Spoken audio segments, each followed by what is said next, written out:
Dear friends, continuing with chapter on motion, here is the part 3 video for you. As usual, we recommend use of earphones for better audio quality and higher concentration. The video explains the equations of motion, that is the relation between various quantities involving motion, that is initial velocity, final velocity, acceleration and time. We will be studying the velocity time relation, the equation of motion which relates position and time, and the equation relating distance and velocity of a moving object. For an object moving along a straight line with uniform acceleration, velocity, acceleration during motion and the distance traveled, they are interrelated by equations. The set of equations is called equations of motion. For an object moving along a straight path with uniform acceleration, we can actually relate v, the final velocity, a, the acceleration, the distance covered s in a certain time t by the said equations of motion. The equations of motion basically are v is equal to u plus at, s is equal to ut plus half at square, 2as equal to v square minus u square, where u is the initial velocity of the object or velocity at time t equal to 0 second. Please note equation 1 describes velocity time relation. Equation 2 represents the position time relation and equation 3 is the position velocity relation.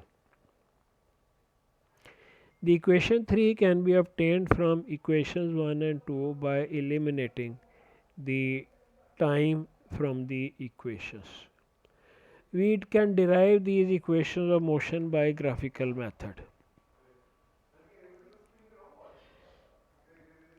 Let us consider the velocity time graph of an object moving under uniform acceleration.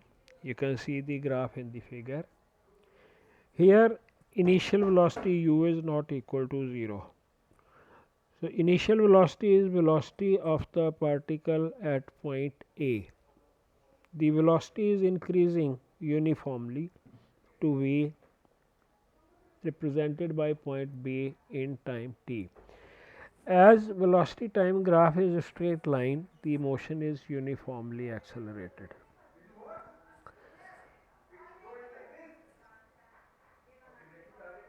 The perpendicular lines BC and BE are drawn from point B on time axis and velocity axis respectively. Initial velocity u is represented by OA, the final velocity is represented by BC, and the time interval is represented by AOC. We have BD equal to BC minus CD. BD the final velocity v and CD the initial velocity u. Draw line AD parallel to OC. From the graph you get BC. Look at the graph carefully. We have BC equal to BD plus DC equal to BD plus OA, because DC is OA from the graph. Substituting values for BC as v, OA as initial velocity u, we get v is equal to BD plus u, or BD gives you v minus u, that is change in velocity. Again using the graph, acceleration is change in velocity over time, that is BD over AD. BD is change in velocity, AD is the corresponding time, or BD over OC, or v minus u upon t. This leads you to the relation v minus u equal to AT, or v equal to u plus at, which is the equation of motion relating velocity with time. Now let us consider the next equation, the position time relation, which will relate distance covered s with time t for a body in uniform acceleration. For the purpose, let us consider an object travelling a distance s in time t under uniform acceleration a. In the figure, that is the velocity time graph, we have already studied that area under velocity time graph gives the distance travelled. So, distance travelled is given by S equal to area of trapezium OABC. The trapezium can be divided into two parts, that is OADC and ABD. So, distance is area OADC plus area ADB. For rectangle OADC, the area is OA into OC, and for triangle it is half base AD into altitude BD. Now, using the various values for OA, OC, AD, BD, etc., we have OA equal to u, the initial velocity, OC equal to AD equal to time t, and BD, the change in velocity, is AD. We get S is equal to OA can be replaced by u, OC can be replaced by t plus half, AD is t and BD is AT. So, you get S is equal to ut plus half at square, which is the desired position time relation. The equation relates distance s with initial velocity u time t for a body moving under uniform acceleration a. For next equation, that is position velocity relation, we consider the same graph, velocity time graph for uniformly accelerated motion. Once again, area here is given by the distance covered is given by area of the trapezium OABC, which is half sum of parallel sides OA and BC multiplied by perpendicular distance. So, substituting values for OA, BC and OC, we get S is equal to u plus v into t over 2. Again, by first equation of motion, we have seen v is equal to u plus at. This will give you the expression for time as v minus u over a. Substitute this value of time in the above equation, that gives you S is equal to u plus v over 2 into v minus u over a. Cross multiplying, you get 2as is equal to v square minus u square. This is the third equation of motion. The equation relates the position s with initial velocity, final velocity and acceleration, and is known as position velocity relation. These three equations help us solve the problems related to the motion of an object in uniform acceleration.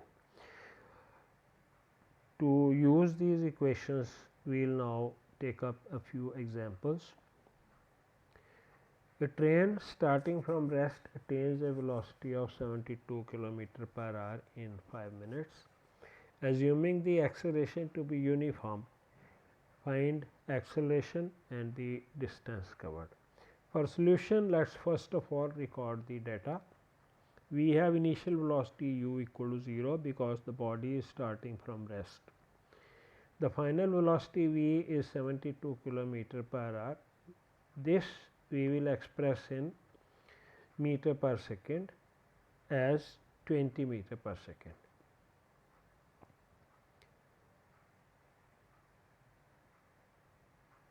The time given is 5 minutes, that is 300 seconds. in the first part we need to calculate the acceleration. So, we use the relation A equal to V minus U over T, substitute values of the initial velocity, the final velocity and time. The acceleration comes out to be 1 over 15 meter per second square. For the second part, we have to find the distance covered. We again have the given values u equal to 0, v is equal to 20 meter per second, time equal to 300 seconds. We use the relation s is equal to ut plus half at square. All the quantities on right hand side of this equation are known. We substitute the values and get the distance covered as 1 over 2 into 1 over 15 into 300 square, that is 3000 meter or 3 kilometer. Next example, a car accelerates uniformly from 18 km per hour, that is the initial velocity, to 36 km per hour, the final velocity v, in 5 seconds. Calculate the acceleration and the distance covered by the car in this time. So, this is a problem which is similar to the previous one. So, you can find out the acceleration using the same relation as in the previous question, v minus u over t. Remember, the velocities are to be expressed in SI system, that is meter per second. We get A equal to final velocity 10 minus initial velocity 5 meter per second divided by time, that is 1 meter per second square. That gives us the answer to the first part. The acceleration of the car is 1 meter per second square. For second part, we are given initial velocity 5 meter, final 10 meter per second. Acceleration we have already calculated.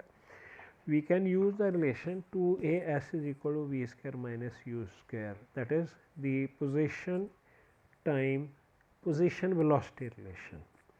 Substituting values for various quantities, you can find out the distance s, which comes out to be 37.5 meter. Next example, we have the brakes applied to a car produce an acceleration of 6 meter per second square. Now, here we must remember that brakes produce retardation. The acceleration in this case will have to be taken as negative in a direction opposite to motion. If car takes 2 seconds to stop after application of brakes, calculate the distance it travels during the time.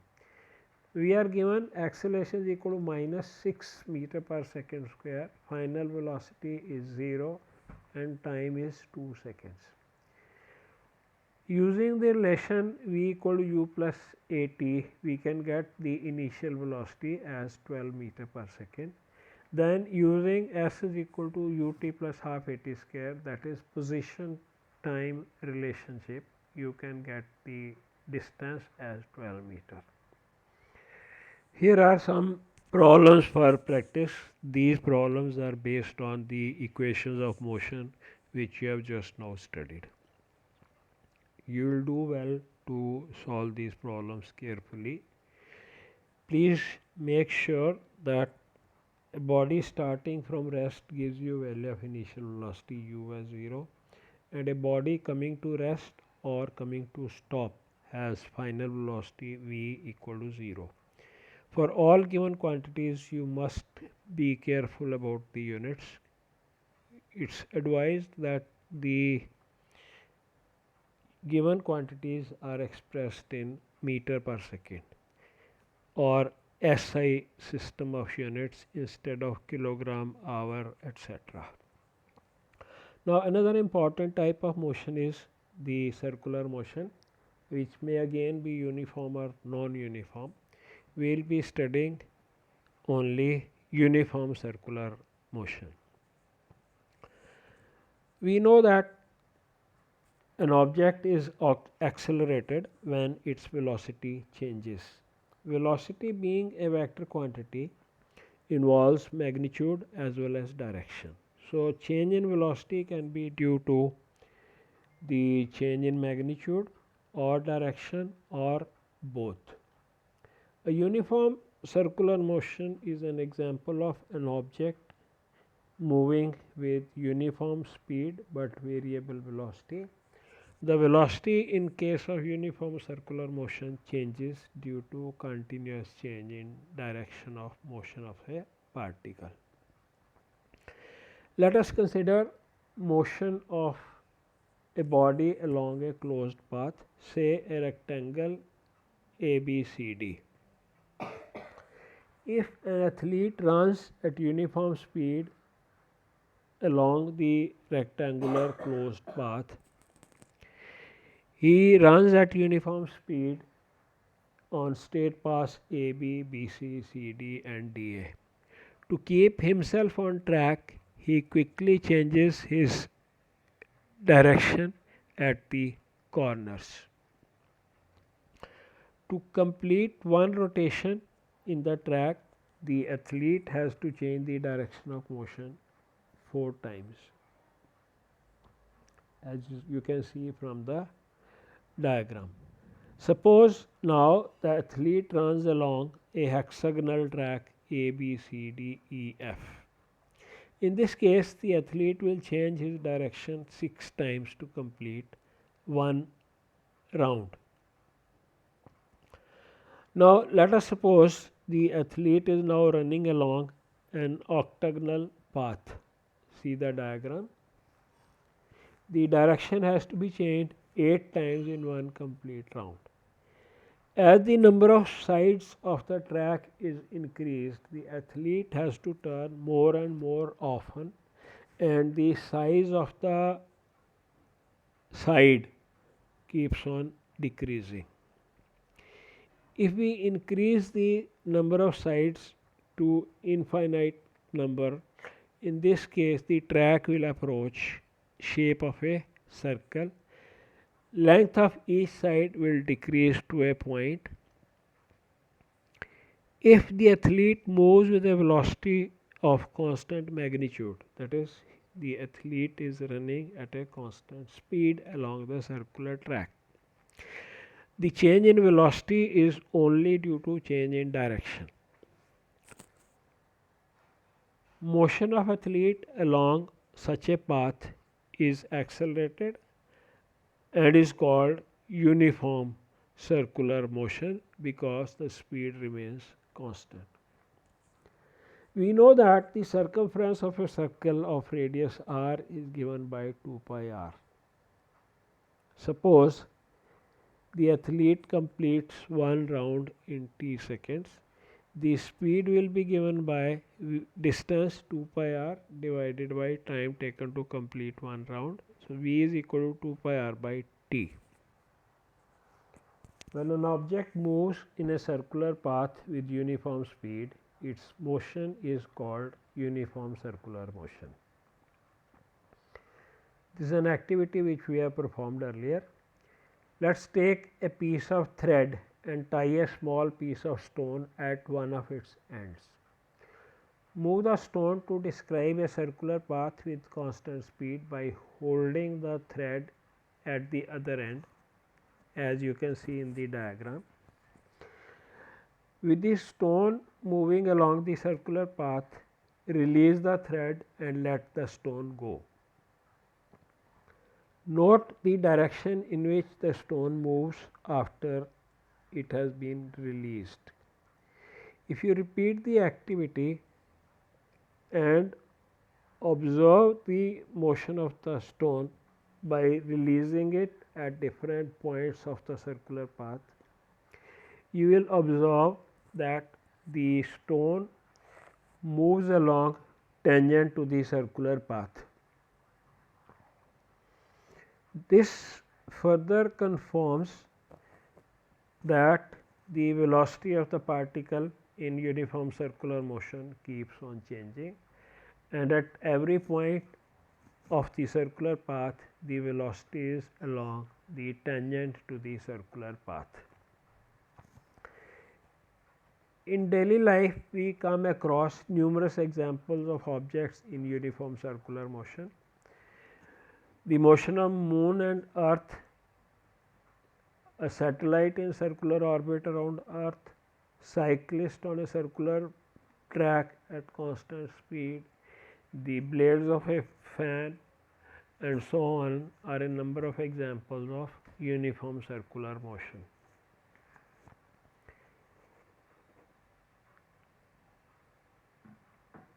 You will be getting the assignment in a separate file. You can search for the assignment and chapter on motion in the website physicsbackons.com. Don't forget to subscribe the website for notification. You may also subscribe our YouTube channel.